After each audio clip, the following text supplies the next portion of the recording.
Hey guys, initially I wanted to be a bass player, but my best friend Joel beat me to it. He went down to Nazi's pawn shop in Fort Dodge and bought a copy of a Hofner Beetle bass that had a realistic logo on it, and I was bummed. But I always grabbed his bass and practiced, and eventually I bought some basses and used them to record on my 4-track machine or any sort of primitive 2-track I was recording on. And so I've always practiced bass. When guitar players play bass, we tend to be a little too trebly and maybe too busy, and we play it too high. So I try to really lock into the riff when I'm recording and try to find I spend more time on a bass part than a guitar part. If I was going to start bass or teach a lesson, I would try to get you to play these little triad riffs, or like arpeggios.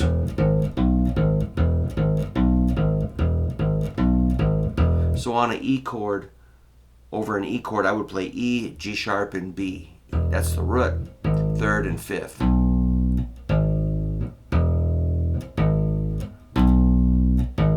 It's really important that you use your pinky on your fretting hand because these fingers aren't going to be able to stretch high enough. This will give you a lot more span because the scale is a lot larger on a bass.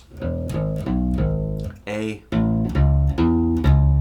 B. Now we're going to have to move up the neck. See what I mean by pinky?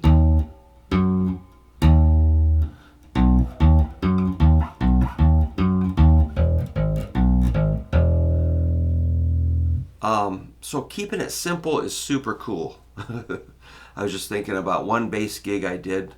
Ugh. My first bass gig, I was terrible. I did really bad.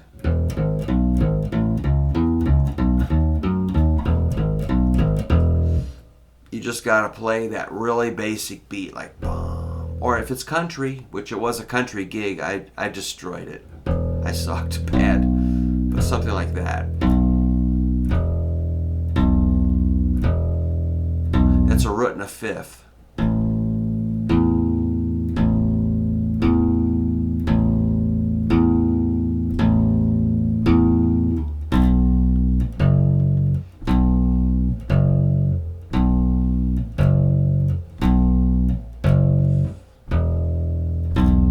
That's old time country, man. It's pretty fun, but it's hypnotic, monotonous. But your job is to support the song and not get in the way of the singer or the other music parts, and just lock in with the drums. So I was just hitting a root and a 5th there. I always borrow like Little Richard and Elvis riffs, or just boogie woogie stuff like.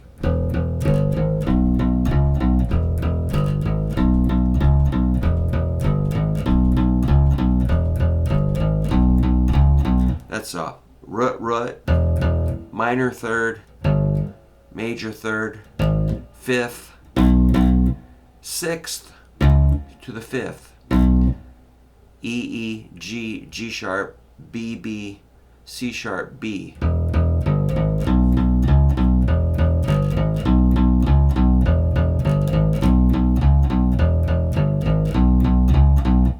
It's very simple, but physically, to stay with it and not drift off is difficult for me.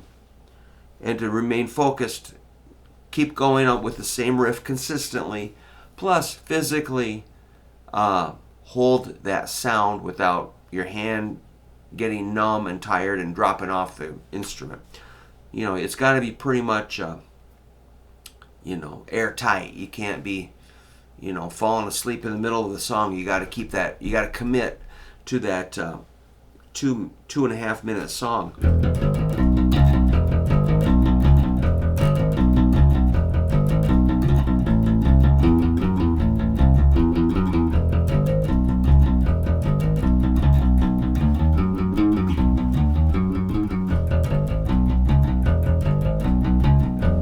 That's where I would start if I was gonna learn bass. But you can also do that's kind of traditional rock and roll, blues, country, roots, the good stuff, rockabilly, whatever. But if you were gonna, let's say you're more of a punk rocker, I would do Ramones style stuff like.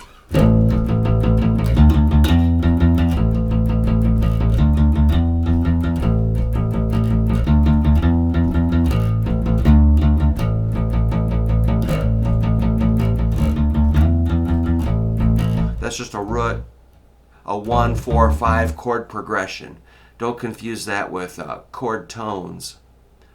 It's a root of an A, a root of a D, a root of an E. In the key of A, that's your 1, 4, 5.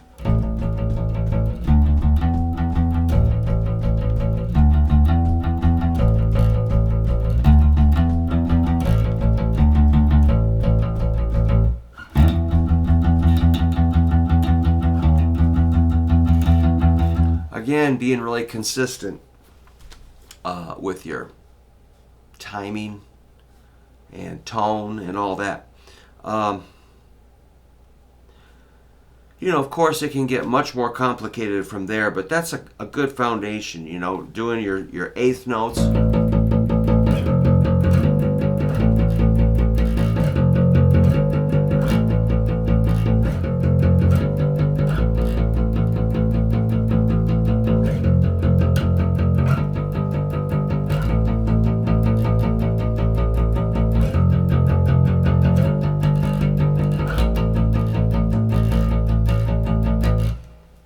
Keep it going. But when I'm writing a song and doing a bass part in my studio, anything goes, just as long as it supports the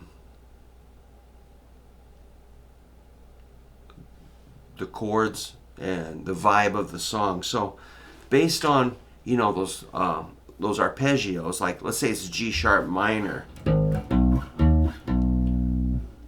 That's a minor third. So you got to control it whether it's major or minor. Major would be, hear the difference? Major, minor. Hear it? Major third, minor third. You got to flat the third to make it minor, no matter what key.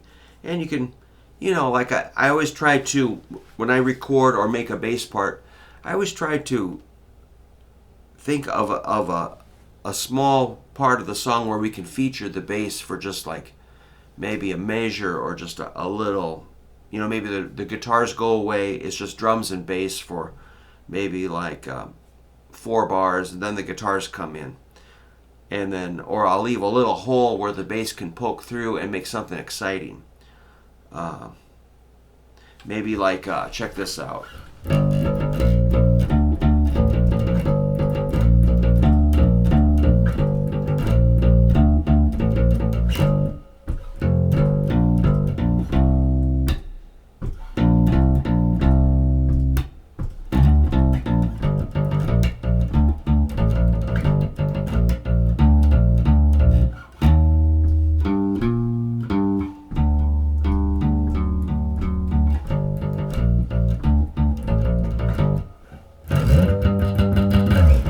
There's a look, it got exciting up there for a little bit, but that's one of my songs.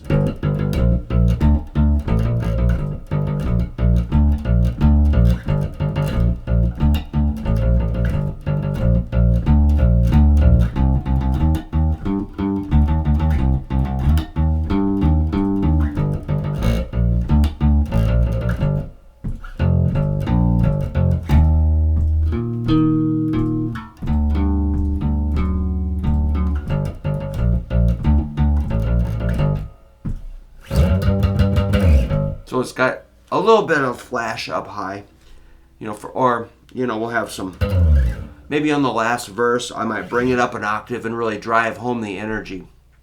That might not be the perfect example of some of these little solos I throw in, or featured sections. Anyhow, that's just a little ramble about bass. If you're curious about bass, it's not a bad idea to pick one up. This is a Dan Electro. It's a lot like the one we use in Surf Zombies. It's very much like the same thing. a Dan Electro bass that Trevor plays. It's pretty cool. I still want to be a bass player, but I guess I'm gonna stick with guitar for performance for now. But who knows? You know, if you become a bass player, you can probably pick up a lot of gigs. But just remember one thing: you got to be consistent. Your timing has to be good.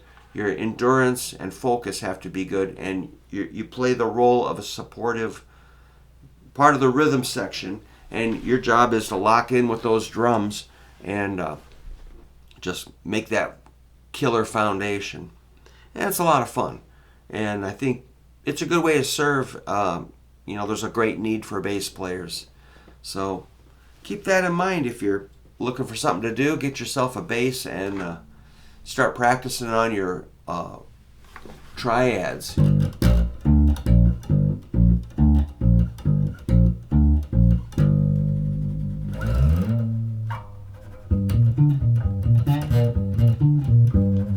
That's cool.